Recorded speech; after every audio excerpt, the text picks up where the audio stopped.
Have you ever set a goal, full of passion and determination, only to find yourself, weeks or months later, right back where you started? You wanted to get fit, but the gym membership card is gathering dust. You aim to learn a language, but the app notifications are ignored. You dreamed of writing a book, but the blank page remains blank. It's a frustrating, almost universal experience. We blame our motivation. We question our willpower. We decide we just don't have what it takes. But what if you're not the problem? What if the problem is your system? What if the secret to remarkable, lasting change isn't found in monumental, sweeping gestures, but in something almost invisible, something small, consistent, and incredibly powerful? This is the world of atomic habits, tiny changes, remarkable results. Welcome to the core ideas of James Clear's transformative book, Atomic Habits. This is not just another self-help guide. This is a framework, a proven set of laws for building good habits, breaking bad ones, and mastering the tiny behaviors that lead to remarkable, real-world outcomes. For too long, we've been obsessed with goals. We set the target and hope we can muster the discipline to reach it. But goals are about the results you want to achieve. Systems are about the processes that lead to those results. If you're a coach, your goal might be to win a championship. Your system is how you recruit players, manage practice, and conduct your games. If you're an entrepreneur, your goal might be to build $1 million business. Your system is how you test products, hire employees, and run marketing campaigns. Here's the fundamental truth James Clear presents. Winners and losers can have the same goals. Every Olympian wants to win a gold medal. Every candidate wants to get the job. Goals alone don't determine success. It's the systems that drive the progress. Fix the inputs, and the outputs will fix themselves. Now you might be wondering, what about habits? Where do they fit in? Habits are the compound interest of self-improvement. The same way money multiplies through compound interest, the effects of your habits multiply as you repeat them. They seem to make little difference on any given day, but the impact they deliver over months and years can be enormous. This is one of the most critical concepts in the entire book. We often dismiss tiny changes because they don't seem to matter right now. If you go to the gym for one day, you look exactly the same. If you eat one healthy meal, you don't see a difference on the scale, so we get discouraged and stop. But James Clear asks us to consider a simple question. What if you could get 1% better every day for a year?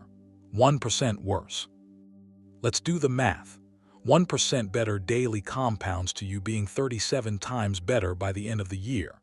Not 1.37 times. 37 times. Conversely, 1% worse each day means you decline nearly to zero. What starts as a tiny, imperceptible gain or loss gathers momentum and builds into a massive, life-altering difference. This is the power of atomic habits, small, incremental, everyday routines. They are the building blocks of astonishing achievements. But there's a catch, the plateau of latent potential. We often expect progress to be linear. We put in work and expect an immediate, corresponding result. But real growth and change are rarely so straightforward. You can work hard, building your good habits, and see nothing for weeks, even months. It feels like you're pushing a boulder up a hill with no reward. This is the valley of disappointment. It's where most people give up. However, just like an ice cube in a room that's being slowly heated from 25 to 32 degrees Fahrenheit, nothing seems to happen. Then, at 32 degrees, it melts. The shift is sudden, but it was preceded by countless small, incremental changes in temperature that weren't yet visible. Your habits are like that. You are heating the room degree by degree. The breakthrough, the moment the ice melts, is when you break through the plateau of latent potential. It's not that your efforts weren't working. It's that you were building your potential and it was latent, hidden, waiting to be released. To build habits that survive this plateau, we need to shift our focus from goals to systems. And within that system, we need to understand exactly how a habit is built. James Clear introduces a simple, four-step pattern that every habit, good or bad, follows. It's a neurological feedback loop. He calls it the 4 laws of behavior change. This framework is the engine of the entire book. The 4 steps are cue, craving, response, and reward. Let's break them down. The cue triggers your brain to initiate a behavior. It's a bit of information that predicts a reward. Your phone buzzing with a notification is a cue. The smell of coffee is a cue. Feeling bored is a cue. The craving is the motivational force behind every habit. You don't crave the habit itself.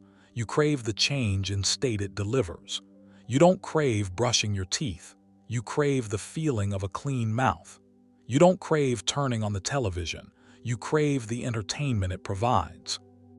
The response is the actual habit you perform. This can be a thought or an action. Whether you perform, the response depends on how motivated you are and how much friction is associated with the behavior. Finally, the reward is the end goal of every habit. The reward satisfies your craving and ultimately teaches your brain whether this particular loop is worth remembering for the future. The reward closes the loop. Let's take a simple example: the habit of checking your phone when it buzzes. Cue, your phone buzzes with a notification. Craving, you want to know what the message is. You desire information. Response, you pick up the phone and open the app to read the message. Reward, you satisfy your craving to know. This reward teaches your brain that this loop is valuable, making you more likely to check your phone the next time it buzzes. This 4-step cycle is the backbone of every habit. To build a good habit, we need to make the cue obvious, the craving attractive, the response easy, and the reward satisfying. Conversely, to break a bad habit, we do the inverse. We make the cue invisible, the craving unattractive, the response difficult, and the reward unsatisfying. The rest of our time together will be a deep dive into these 4 laws. We will explore a practical, actionable toolkit for each one, giving you the power to redesign your habits and, by extension, your life. Now comes the 1SD law: make IT obvious. Our journey begins with the first step in the habit loop, the cue. If you can't see the cue, the habit never starts. So, our first mission is to make the cues of our good habits obvious. We live in a world saturated with cues, and many of them trigger habits we'd rather not have. The first step to taking control is simply to become aware of what's happening.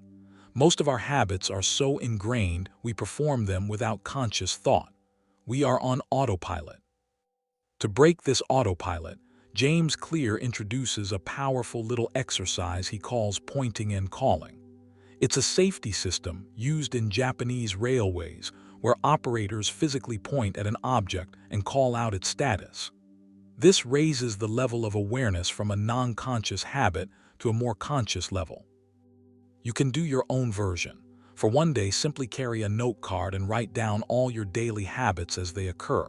You don't need to judge them as good or bad yet. Just observe. The moment you wake up, what do you do? Do you check your phone? When you get in your car, what's the first thing you do? When do you sit down for dinner? The goal is simply to notice what's actually happening. You can't change a habit if you aren't aware of it. Once you have awareness, you can start to engineer your environment for success. Environment is the invisible hand that shapes human behavior. What often looks like a lack of willpower is actually an environment working against you. Your cues are often hidden in plain sight. A plate of cookies on the counter is a cue. The television remote on the couch is a cue. Your phone next to your bed is a cue. The most powerful way to make a good habit obvious is to use a strategy called habit stacking. You see, you already have a ton of habits wired into your brain. You don't need to be reminded to brush your teeth or put on your shoes. Habit stacking is the practice of taking a new habit you want to build and stacking it on top of a current habit. The formula is simple. After your current habit, you will add a new habit. The key is the specificity. Not "I will meditate more," but "after I pour my morning coffee, I will meditate for 1 minute." Not "I will read more," but "after I get into bed, I will read 1 page." You are leveraging the existing, robust neural pathway of a habit you already have and using it as a cue for a new one. You're not relying on motivation or remembering. You're creating an automatic trigger. Now let's combine habit stacking with another powerful concept: environment design. Your environment matters more than your motivation. Motivation comes and goes. A well-designed environment is persistent. The idea is to make the cues of your good habits obvious and visible. If you want to remember to take your vitamins, put them directly next to the coffee machine. If you want to practice guitar more, leave the guitar stand in the middle of the living room. If you want to drink more water, fill several water bottles and place them in common locations around the house or office.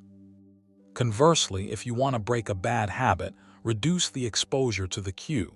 Make it invisible. Want to eat less junk food? Don't keep it in the house. Out of sight, out of mind. Want to reduce your time on your phone? Turn off notifications, or better yet, leave it in another room.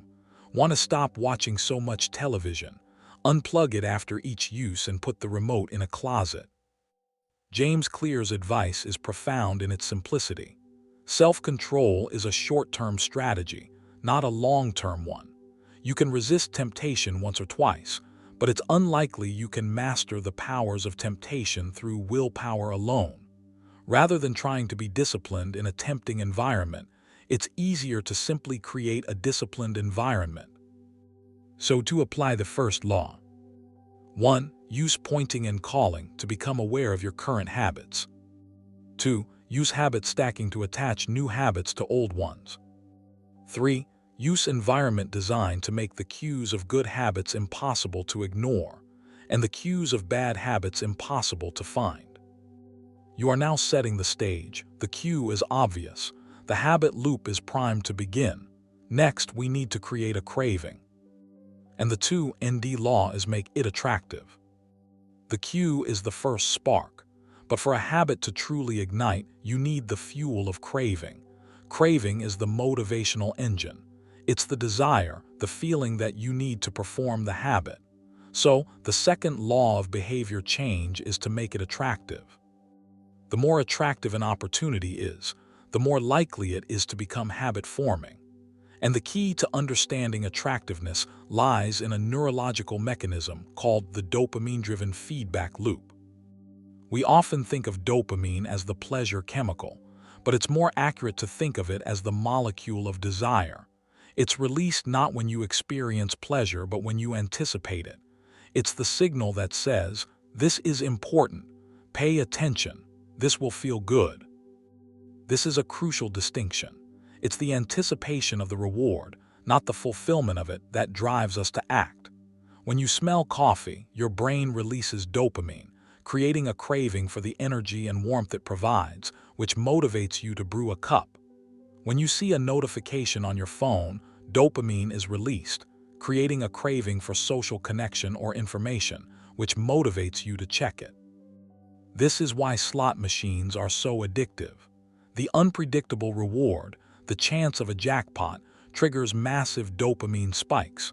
The craving is for the possibility. So to make a habit attractive, you need to supercharge the anticipation. You need to make the craving intense. One of the most effective ways to do this is a strategy called temptation bundling. Temptation bundling works by linking an action you want to do with an action you need to do. It's a modern take on the Pramax principle, which states that more probable behaviors will reinforce less probable ones. The formula, when combined with habit stacking, looks like this.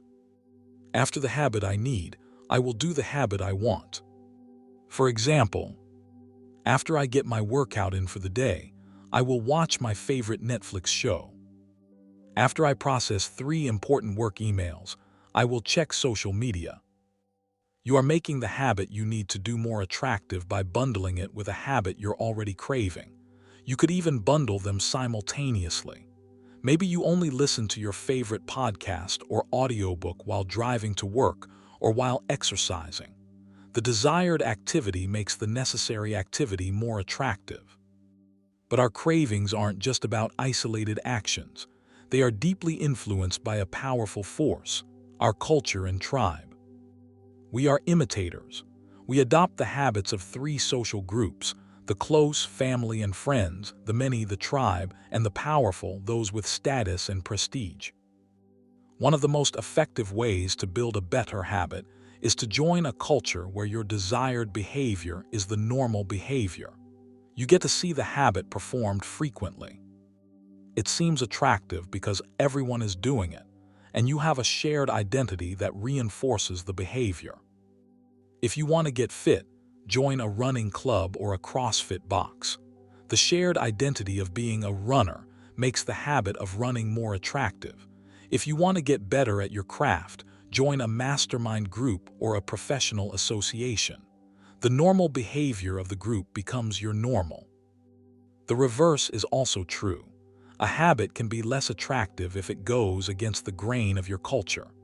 This is why personal transformation is often easier in a new environment, where the old cues and tribes aren't pulling you back. Finally, to make a habit attractive, we can reframe it. We can change our mindset. James Clear introduces a simple reframing exercise. Take a habit you feel you have to do and reframe it as a habit you get to do. Instead of "I have to go to the gym," try "I get to build my strength and energy." Instead of "I have to do this sales call," try "I get to help a potential client and grow my business." This shifts the focus from the effort to the opportunity. It highlights the benefits, making the craving more about the positive outcome. So to apply the second law. 1. Use temptation bundling to pair a need-to-do habit with a want-to-do habit. 2. Join a culture where your desired behavior is the normal behavior. 3. Reframe your habits by focusing on their benefits, shifting your mindset from "I have to" "I get to." You've made the cue obvious and the craving attractive. The desire is there. Now, we need to make the actual habit easy to perform. Then comes the 3RD law: make it easy. We've reached the third step in the habit loop, the response. This is the action you take, the habit itself. The third law of behavior change is deceptively simple: make it easy. Human behavior follows the law of least effort. When faced with two similar options, people will naturally gravitate toward the one that requires the least amount of work. This isn't laziness. It's a smart energy conservation strategy wired into our brains. Think about your own life. You scroll through social media because it's easy. You watch television because it's easy. You eat junk food because it's easy, no preparation required. If you want a behavior to become a habit, you have to reduce the friction associated with it. Conversely, if you want to break a bad habit, you increase the friction. The most important concept in this entire law is the concept of the 2-minute rule. Here it is: when you start a new habit, it should take less than 2 minutes to do. The goal is not to run a marathon. The goal is to lace up your running shoes. The goal is not to read a book. The goal is to read 1 page. The goal is not to do a 30-minute meditation. The goal is to take 3 deep breaths. Why does this work? Because you are focusing on the ritual of starting. You are mastering the art of showing up. A habit must be established before it can be improved. You can't optimize a habit that doesn't exist. The 2-minute rule is a gateway habit, a ritual that makes it easy to start. It makes your habits as easy as possible to begin. Once you've started, it's often easier to continue. The physics of real life are similar to the physics of objects in motion. An object in motion tends to stay in motion. This is Newton's first law of motion for habits. It's far easier to finish your workout once you've already put on your gym clothes and driven to the gym. It's far easier to keep reading once you've opened the book. The point is to standardize the process before you try to optimize the result. Now, the 2-minute rule isn't about the performance of the habit, it's about the initiation. Eventually, you will naturally start to expand the habit. Read 1 page becomes 2 pages, then a chapter. Put on my running shoes becomes walking around the block, then a jog. But at the beginning, the only job of your habit is to be incredibly easy. Beyond the 2-minute rule, we can go even deeper into making things easy by manipulating our environment, this time to reduce friction. This is Environment Design Part 2. In the first law, we designed our environment to make cues obvious. Now, we design it to make actions easy. If you want to go running in the morning, sleep in your workout clothes or place your running shoes right by the bed. If you want to eat healthier, chop a bunch of vegetables on the weekend and have them ready to go in the fridge. If you want to practice piano more, move the keyboard to the center of a room you walk through constantly. You are preparing your environment to make future actions easy. And for breaking bad habits, you do the opposite, you increase friction. Want to watch less television? Unplug it and take the batteries out of the remote. That extra bit of friction might be enough to break the automatic response. Want to stop browsing your phone in bed? Charge it in another room. Want to stop spending so much money online? Delete your saved credit card information from your favorite shopping sites, forcing you to manually enter it each time. The greater the obstacle, the less likely the habit. Another powerful idea is to harness technology and automation to make good habits easier. Set up automatic bill pay. Use a meal delivery service to make healthy eating easier. Use website blockers during work hours to make distractions harder. The ultimate way to lock in a habit is to make it not just easy but literally the default.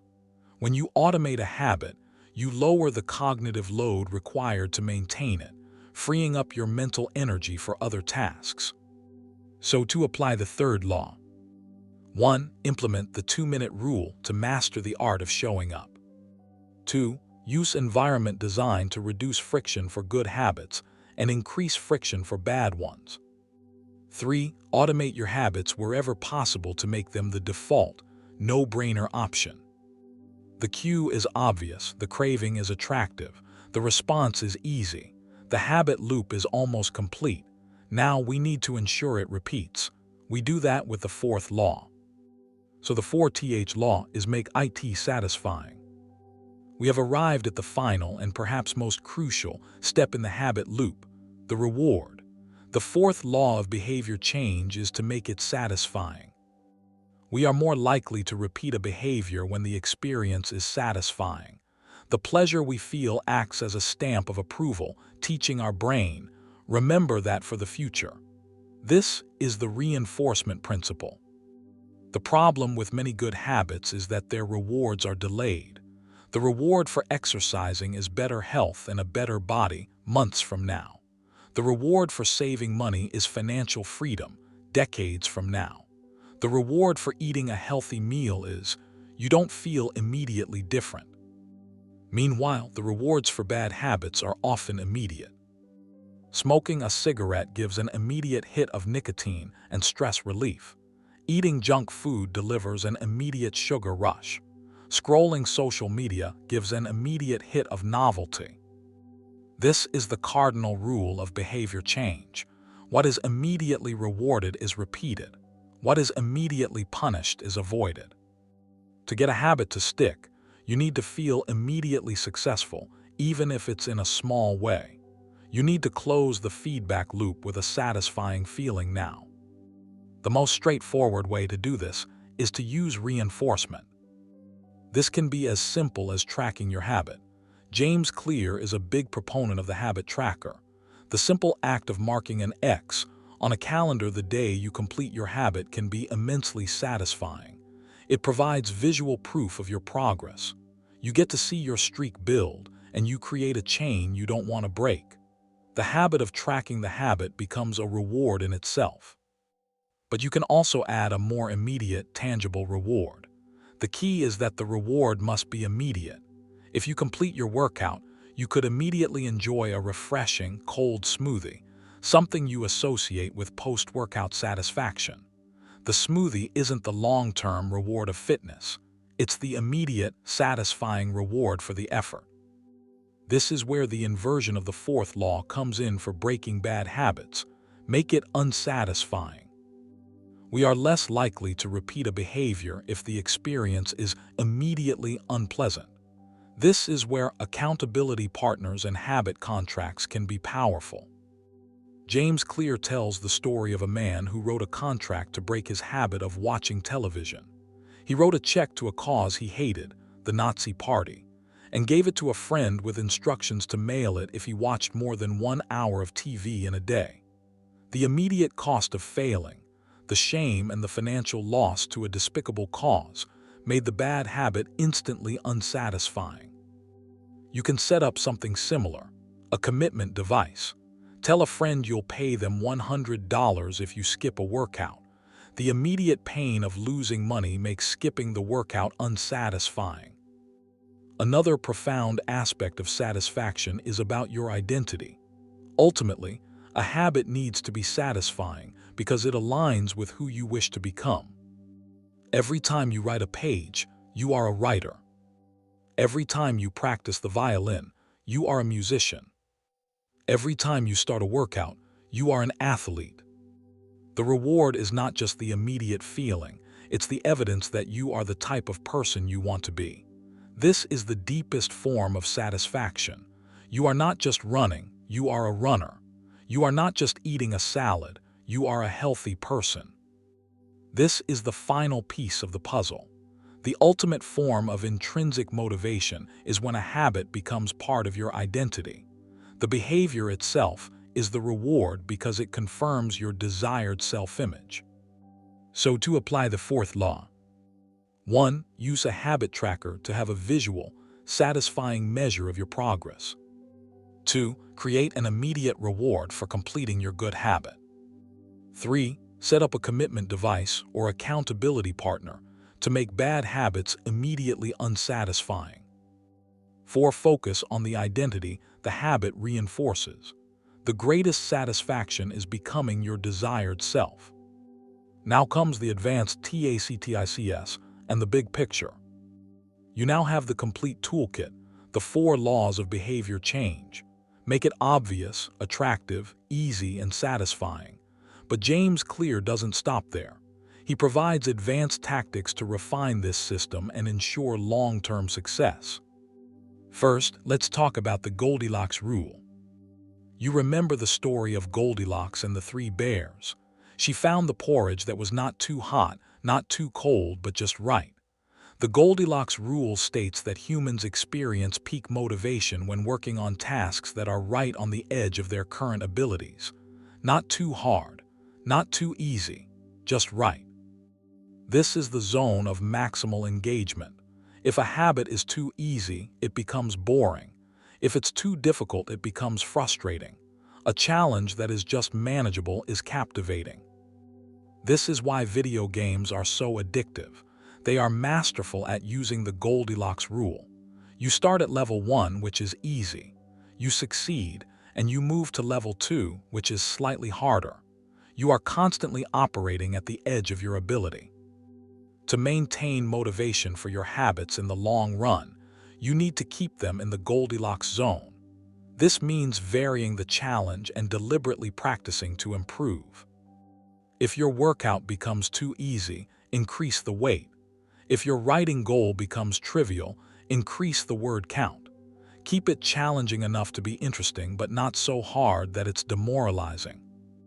This leads to the concept of the downside of creating good habits. It sounds counterintuitive, but there is a potential downside. Once a habit becomes automatic, you stop paying conscious attention to it. You can get stuck in a habit valley where you're performing the action, but you're no longer improving. You've reached a plateau. The solution is to combine habits with deliberate practice. The process of mastery requires not just repeating the habit, but reflecting and refining it. Establish the habit first. Make it automatic. Then, focus on small, incremental improvements a concept known as Kaizen from Japanese business philosophy. Can you improve your running form by 1%? Can you write one better sentence today? Can you make your sales call 1% more effective? This is the final layer, moving from simply having a habit to mastering it. It's the cycle of reflection and review. James Clear suggests conducting regular reviews of your habits. He does an annual review at the end of each year, asking himself, what went well this year? What didn't? What did I learn? Then he does an integrity report every 6 months, asking, how am I living? Are my habits and systems aligned with my values? Where am I being hypocritical? This process of reflection ensures that your habits are not just mindlessly executed, but are actively serving you and your long-term vision. Finally, it's essential to remember that your habits are not a finish line. They are a vehicle, a system for continuous improvement. The goal is not to run a marathon. The goal is to become a runner. The goal is not to write a book. The goal is to become a writer. The true value of your atomic habits is not in any single accomplishment, but in the person you become along the way. You are not accumulating results. You are upgrading your identity degree by degree, 1% at a time. We began with a question: why is lasting change so difficult? We discovered that the problem isn't you, it's your system, and we've laid out that system in its entirety. It's a system built on the profound power of small, consistent, 1% improvements. It understands that success is not a product of giant leaps, but of countless tiny steps, compounded over time. It's a system grounded in the science of the habit loop: cue, craving, response, and reward. And it gives you the 4 laws to shape that loop to your will. 1. Make it obvious. 2. Make it attractive. 3. Make it easy. 4. Make it satisfying.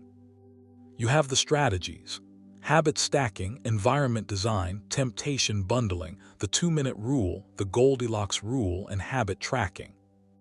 You now possess the framework to stop chasing goals and start building systems, to stop relying on fleeting motivation and start designing a persistent environment, to stop wishing for a different life and start constructing one, brick by atomic brick. The journey of 1,000 miles begins with a single step. But what James Clear teaches us is that the journey of a remarkable life is built not on one single step, but on the quality of the thousands of tiny, daily steps that follow. It's the repeated small choices, the atomic habits, that ultimately define your destiny. So don't set a goal to read a book. Commit to reading 1 page tonight. Don't decide to get in shape. Commit to putting on your workout shoes as soon as you wake up. Don't dream of a different future. Design